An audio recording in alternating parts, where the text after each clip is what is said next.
káyé gbọ́ ní ìròyìn. ìròyìn káyé gbọ́, ìròyìn káyé gbọ́, ìròyìn káyé gbọ́, ìròyìn káyé gbọ́, ẹ jẹ́ a jọ gbọ́ ìròyìn. ẹ kú dédé àsìkò ìlú ní gbogbo ibi tí ẹ ti ń gbọ́ mi. ìròyìn káyé gbọ́ ni mo mú wá sétí ìgbọ̀nyín láti kànnì Jígí Alára.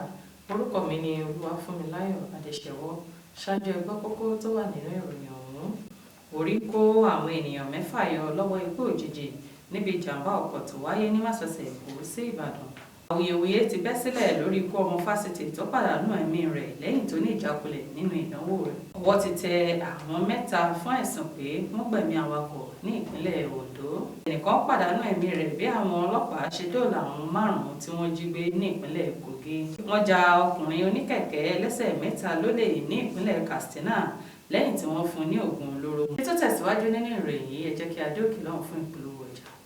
Tẹlifíṣàn kan àrà ọ̀tọ̀ tí aráyé fẹ́. Prison 24 TV láyé sọ. Àtúntò àrèrè pàkó yí bàbá mọ̀gánà àǹfààní ńlá ló wọlé tọ̀ wá wáyé o. Àǹfààní láti darapọ̀ mọ́ iléeṣẹ́ amóhùnmáwòrán àti rédíò orí ẹ̀rọ ayélujára kan nílẹ̀ yìí. Prison 24 TV Jígí Alára rédíò tó kalẹ̀ ká sílùú Ìbàdàn. Iléeṣẹ́ tẹlifíṣàn tí wọ́n mọ̀ mọ́ àwọn ètò àtàtà lóríṣiríṣi ni. Àǹfààní ńlá rèé o fún gbogbo ẹni tó ní ẹ̀bùn àti ọgbọ́n àtinúdá láti wá fi ẹ̀bùn tiyín náà hàn. Kẹ́yìn náà lè di ìlú mọ̀ọ́ká gbóhùnsáfẹ́fẹ́. Akọ́ṣẹ́mọṣẹ́ agbóhùnsáfẹ́fẹ́ lédè Yorùbá pọ́nbélé àti Gẹ̀ẹ́sì ni wọ́n ní. Tàbí akọ̀ròyìn àti akàròyìn eré ìdárayá àti bẹ́ẹ̀ bẹ́ẹ̀ lọ lédè Yorùbá àtèdè Gẹ̀ẹ́sì. Ayàwòrán cameraman. Aṣàwòrán pọ̀ editor. Onímọ̀ nípa ìwádìí ìtàn documentary researcher. Onímọ̀ nípa ìpolongo ọjà lójú òpó ayélujára. E-marketer àti akọ̀wé secretary. Àǹfààní tún wà fún ẹni tí ò tí ì máa gbóhùnsáfẹ́fẹ́ ya àwòrán so àwòrán pọ̀ àti bẹ́ẹ̀ bẹ́ẹ̀ lọ ṣùgbọ́n tó gbàgbọ́ wípé o lè kọ́ṣẹ́mọṣẹ́ lórí ẹ̀. Àwọn numbers wọ̀nyí ni kẹ́ ẹ pè fẹ́kúnrẹ́rẹ́ àlàyé o 0705 058 0241 àti 09039893895. tàbí kẹ́ WhatsApp nìkan sórí +1 347 285 7401. Lórí Facebook, Instagram àti Twitter ẹ kàn sí @prism24 TV. Wá lo ẹ̀bùn tiẹ̀ náà níbi táyé ó ti gbà ọ́ ní Prism 24 TV Jígí Alára rédíò. A máa retí yín o. Prison 24 TV Jígí Alára rédíò ní gbogbo àwọn tó dámọ̀ ń gbọ́. Prison 24 TV Jígí Alára rédíò ní gbogbo àwọn tó dámọ̀ ń sọ. Tẹlifíṣàn kan àrà ọ̀tọ̀ tí aráyé fẹ́. Prison 24 TV láyé sọ. Ó ti akájọ tẹ̀ síbi táyé ti tẹ̀ sí ó yá. Prison 24 TV láyé sọ. Ẹ káàbọ̀ padà láti òkè lọ́hùn-ún. Ìròyìn ọ̀hún rèé lẹ́kùnrẹ́rẹ́. Orí kó àwọn ènìyàn 6 yọ lọ́wọ́ ikú òjijì níbi ìjàmbá ọkọ̀ tó wáyé ní Másọ̀sẹ̀ Èkó sí Ìbàdàn. Kò dín ní ènìyàn 6 tí wọn kò tí ì mọ̀ tí orí kó yọ níbi ìjàmbá ọkọ̀ tó wáyé ní ọjọ́rú Wednesday ní àdójúkọ Opic Estate ní agbègbè Ìṣẹ́rí Ọlọ́fin ní Másọ̀sẹ̀ Èkó sí Ìbàdàn. Ìjàmbá náà ló wáyé láàrin ọkọ̀ 4.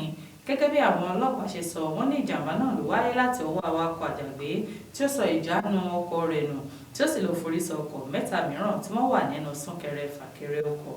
Ìròyìn ní àwọn tó wà nínú ọkọ̀ náà ní orí kó yọ ṣùgbọ́n tí àwọn 6 farapa yánnayànna ní èyí tí wọ́n gbé wọn lọ sí ilé ìwòsàn Lagos State Emergency Clinic tó wà ní Ọjọ́ta níbi tí wọ́n ti ń gba ìtọ́jú. Awuyewuye ti bẹ́ sílẹ̀ lórí ikú ọmọ fásitì tó pàdánù ẹ̀mí rẹ̀ lẹ́yìn tó ní ìjákulẹ̀ nínú ìdánwò rẹ̀.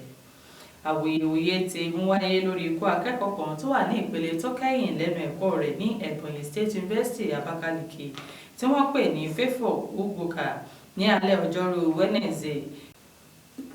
Ìwádìí fi hàn pé akẹ́kọ̀ọ́ náà ló wà ní ìpele tó kẹ́yìn lẹ́nu ẹ̀kọ́ rẹ̀ ní ẹ̀ka tí wọ́n ti ń kọ́ nípa èdè Gẹ̀ẹ́sì tí ó sì kógojá lórí gbogbo àwọn kọ́ọ̀sì tí ó ṣe yàtọ̀ sí ọ̀kan èyí tí ó tún ṣe ní àìmọye ìgbà ní èyí tí wọ́n ní olùkọ́ tó ń kọ́ kọ́ọ̀sì ọ̀hún ní kò ní jáde ní ilé ẹ̀kọ́ ọ̀hún.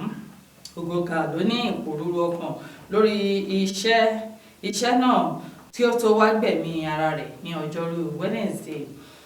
Iléeṣẹ́ ọlọ́pàá ní ìpínlẹ̀ náà fìdí ìṣẹ̀lẹ̀ náà múlẹ̀ nígbàtí agbẹnusọ wọn DSP Joshua Okandu sọ fún àwọn oníròyìn pé àwọn ti fi ìṣẹ̀lẹ̀ náà tó olú iléeṣẹ́ àwọn létí tí ó sì ní ìwádìí tí ń lọ lọ́wọ́.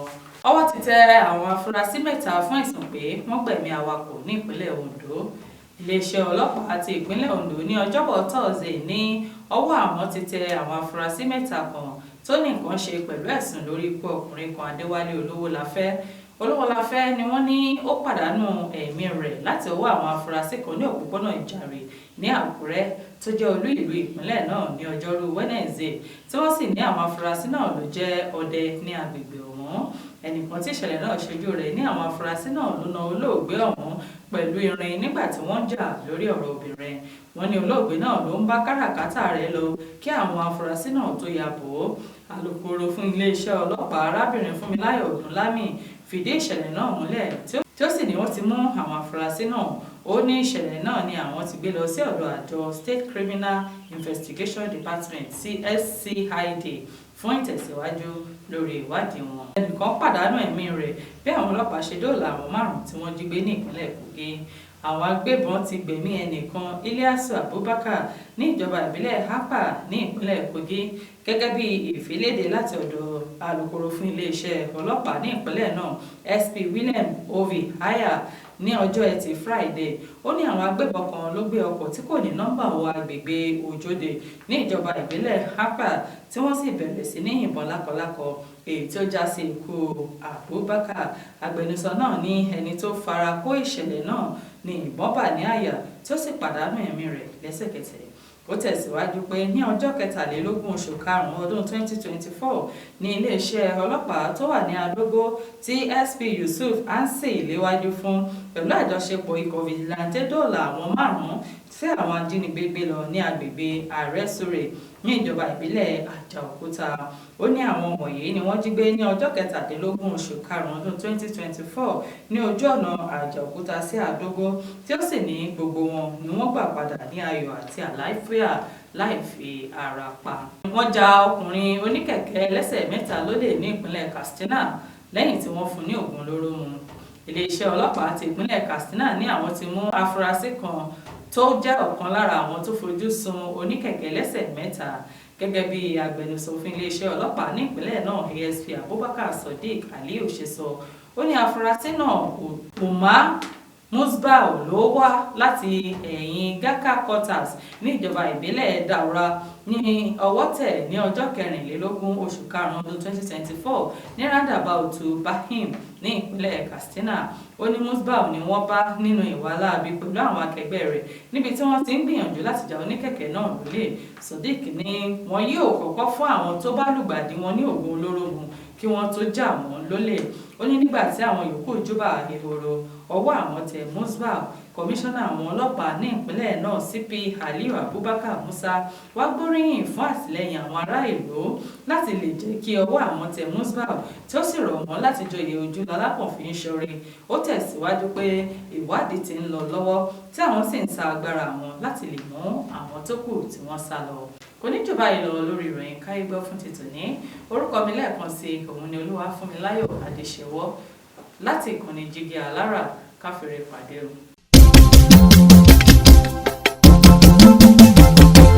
Káyé gbọ́ ni ìròyìn.